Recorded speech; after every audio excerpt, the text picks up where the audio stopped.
Rumah kecil di padang rumput. Bagian 13 si tanduk panjang dari Texas. Suatu malam Laura dan Pa duduk di ambang pintu.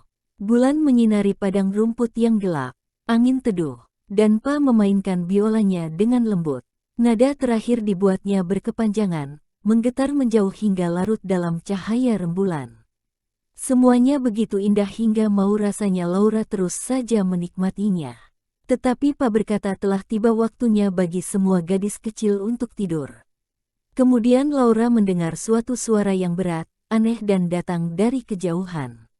Suara apa itu? Tanya Laura. Pa mendengarkan beberapa saat. Astaga, serunya. Itu suara ternak. Pastilah rombongan ternak yang sedang menuju ke utara, ke Fort Dodge. Laura telah memakai pakaian tidur. Tetapi ia tidak segera pergi tidur, lah berdiri di dekat jendela dan mengawasi jauh ke arah padang rumput. Udara seakan tak bergerak, tak selembar rumput pun mendesir. Dan jauh di sana, sayup-sayup, suara aneh tadi masih terdengar. Hampir mirip suara guruh, tetapi mirip juga suara nyanyian. Apakah itu suara nyanyian, Pa? Tanya. Ya, jawab Pa. Itulah nyanyian para gembala sapi, koboi-koboi, untuk menidurkan api sapi mereka. Kini cepatlah tidur, berandal kecil. Laura berbaring, tapi pikirannya masih pada ternak di tengah padang rumput itu. Berbaring di cahaya bulan dan dininabobokkan oleh para koboi. Pagi harinya, saat Laura berlari keluar rumah, dia melihat dua orang tak dikenal duduk di atas kuda mereka dekat kandang.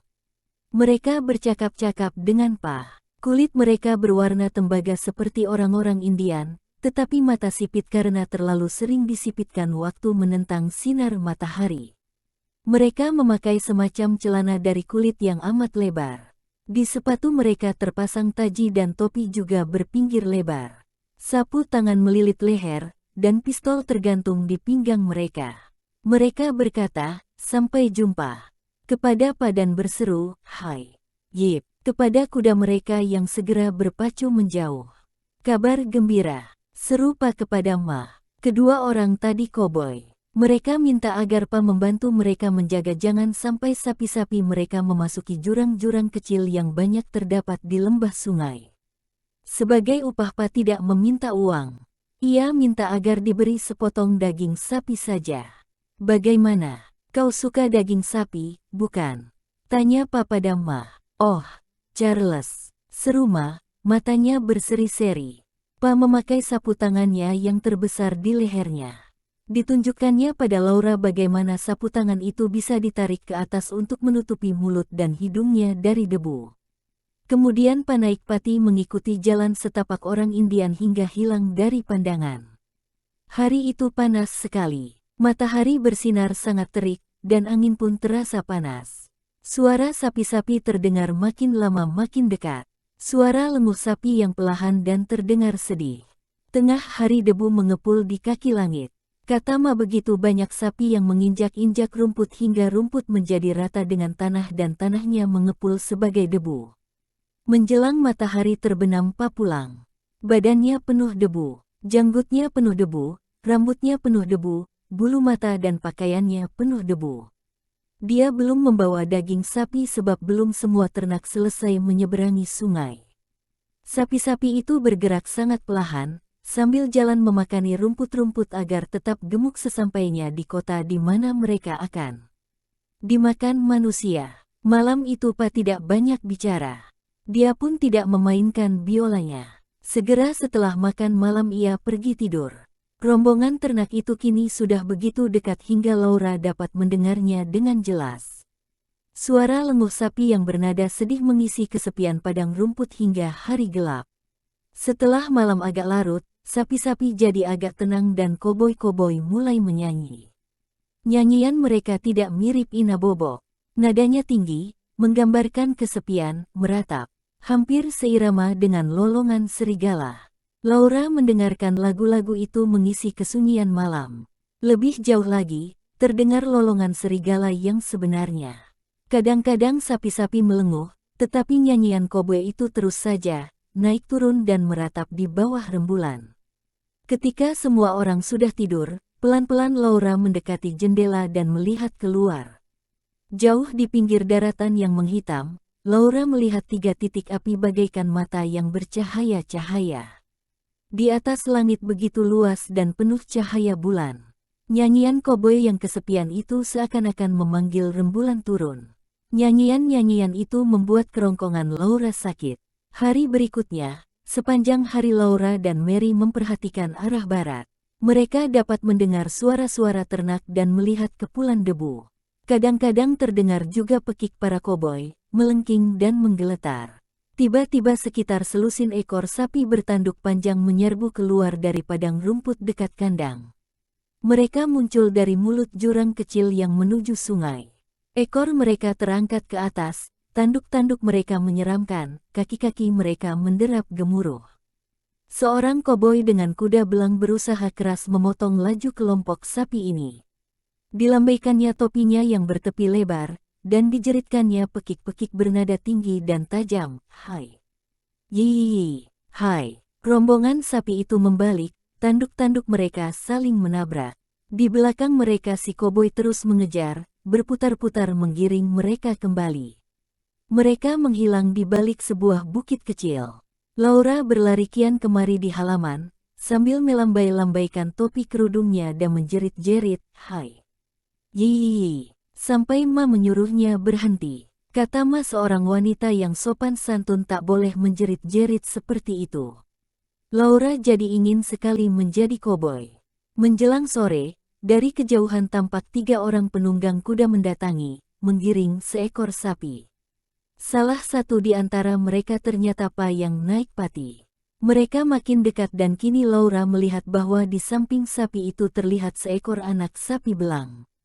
Sapi yang besar tampaknya marah, menanduk ke kiri, menanduk ke kanan.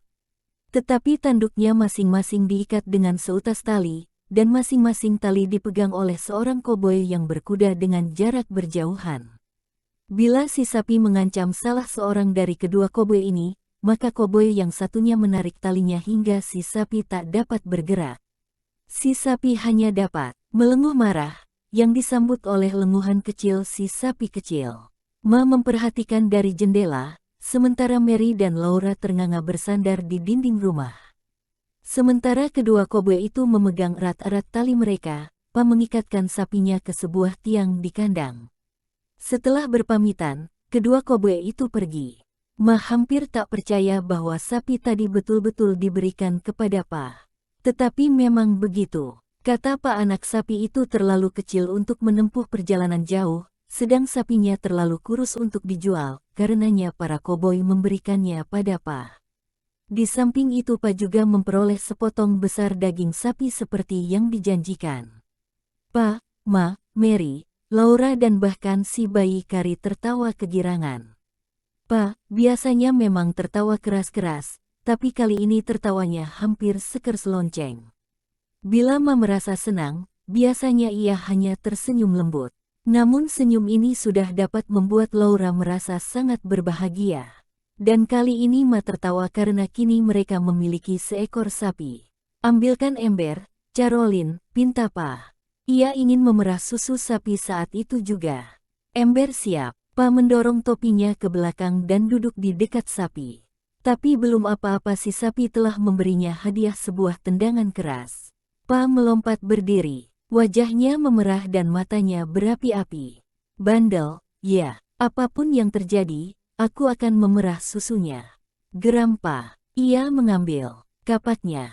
Diruncingkannya 2 batang kayu ok. Didorongnya si sapi hingga merapat ke dinding kandang. Si sapi melenguh gusar, dan anaknya merengek-rengek. Tapi Pa tak peduli. Batang-batang kayu ok tadi ditancapkannya ke tanah hingga si sapi kini terjepit antara tonggak-tonggak tadi dan dinding kandang.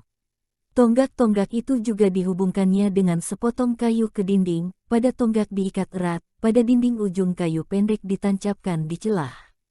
Kini si sapi tak dapat bergerak maju atau mundur, ke samping kanan atau ke kiri. Anaknya dapat menerobos di sisinya untuk minum susu, hingga anak sapi itu tak lagi resah, tenang-tenang saja memakan makan malamnya. Dari sisi yang lain Pa dapat memerah susu dengan tenang, hingga memperoleh 1 cangkir susu hampir penuh. Besok pagi akan kita coba lagi, kata Pa, kasihan dia, seliar Kijang. Tapi lama-kelamaan pasti jinak. Pasti jinak. Hari telah gelap. Elang malam mulai berburu di kekelaman langit. Kodok-kodok mulai bernyanyi. Seekor burung malam berseru, gebuk, gebuk, gebuk siwil. Seekor burung hantu menyahut, huh, huh, huh. Di kejauhan sayup-sayup sekelompok serigala melolong, dan Jack menggeram marah. Serigala-serigala itu mengikuti rombongan ternak. Kata Pa, besok akan kubuatkan sebuah pagar yang kuat dan tinggi untuk melindungi sapi kita dari serangan serigala. Mereka masuk ke dalam rumah membawa daging sapi. Pa, Ma, Mary dan Laura telah sepakat untuk memberikan susu perahan pertama tadi kepada si bayi Kari. Mereka memperhatikan Kari meminumnya. Mukanya tertutup oleh cangkir, tapi Laura dapat melihat teguk demi teguk susu yang sangat menyehatkan itu melewati kerongkongan Kari. Kari menghabiskan susu itu. Dengan lidahnya yang kecil dan merah Kari menjilat sisa yang ada di bibirnya dan tertawa gembira. Rasanya lama sekali mereka menunggu kue jagung dan panggang daging sapi masak. Tapi tak ada memang yang dapat melawan kelezatan makan mereka malam itu. Semua gembira karena kini mereka dapat minum susu, dan mungkin sekali mereka pun dapat membuat mentega untuk melapisi roti jagung. Suara lenguh rombongan sapi makin lama makin jauh, begitu juga nyanyian para koboi yang mengiringi mereka. Rombongan ternak telah menyeberangi sungai. Besok mungkin mereka bergerak perlahan semakin jauh, dalam perjalanan mereka menuju Fort Dodge, tempat tentara bermarkas.